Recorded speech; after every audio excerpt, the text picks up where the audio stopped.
প্রথমবারের মতো বিদেশি ফ্র্যাঞ্চাইজি লিগে খেলতে গিয়েছিলেন বাংলাদেশের দুই তারকা ক্রিকেটার রিশাদ হোসেন এবং নাহিদ রানা, কিন্তু পাকিস্তান সুপার লিগ পিএসএল এ খেলতে গিয়ে বেশ কঠিন পরিস্থিতির মধ্যে পড়ে গিয়েছিলেন তারা। তাদের নিয়ে দুশ্চিন্তা শেষ ছিল না। বাংলাদেশ ক্রিকেট বোর্ডের ভারত পাকিস্তান যুদ্ধের মধ্যে কিভাবে দেশে ফিরবেন এই নিয়ে ছিল যত চিন্তা। পাকিস্তানের ভয়ঙ্কর কয়েকদিন কাটিয়ে অবশেষে রিশাদ রানা নিরাপদে দেশে ফিরেছেন।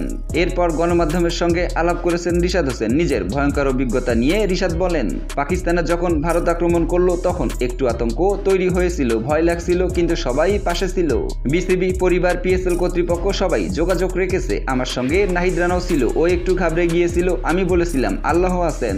পিএসএল এ খেলতে যাওয়া সব বিদেশি ক্রিকেটাররাই ঘাবড়ে গিয়েছিলেন। সংঘাতের সময় প্রায় সব আন্তর্জাতিক বিমানবন্দর বন্ধ হয়ে গিয়েছিল। সেই অভিজ্ঞতা নিয়ে রিশাদ বললেন, আমার সঙ্গে যারা বিদেশি খেলোয়াড় ছিল তারা অনেক ডিপ্রেশনে ছিল, কিভাবে ফিরবে সেটাই বুঝতে পারছিল না তারা।